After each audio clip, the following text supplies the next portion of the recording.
시작하겠습니다. 제일 먼저 황운하 의원님께서 죄송합니다. 서왕진 원내대표께서 공개 발언하시겠습니다.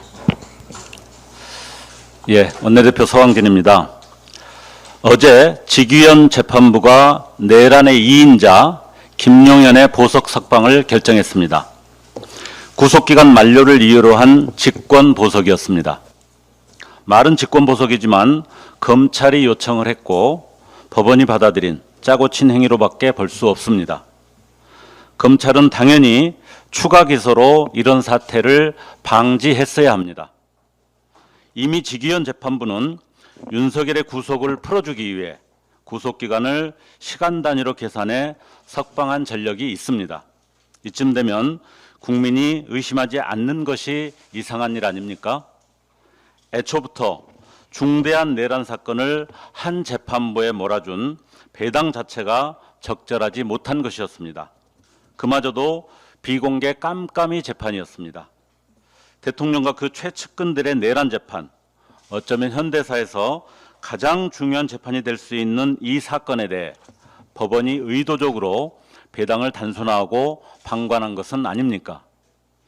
재판의 신속한 진행을 위해 내란 재판에 집중심리제도를 적용, 일주일에 2~3번이라도 공판을 열었어야 마땅하지 않았는지 묻고 싶습니다.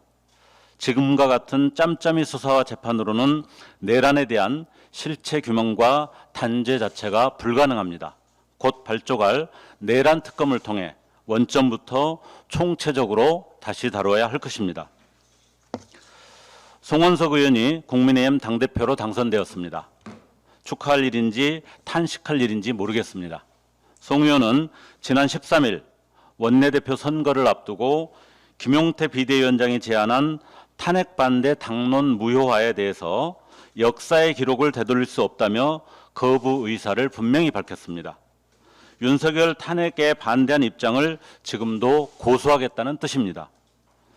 사실 이는 새삼스러울 리도 없습니다. 송 의원은 지난 3월 탄핵 심판이 한창이던 시점에 지역구 김천에서 윤석열 탄핵 반대 집회를 주도했고 온갖 왜곡된 논리와 허위 주장으로 윤석열을 두둔한 바 있습니다. 그리고 그 입장은 지금껏 조금도 바뀌지 않았습니다.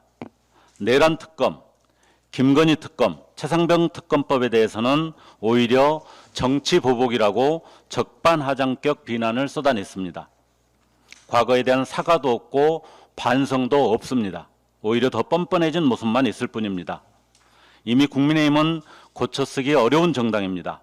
혁신위를 구성하겠다고 하지만 말의 성찬일 뿐입니다.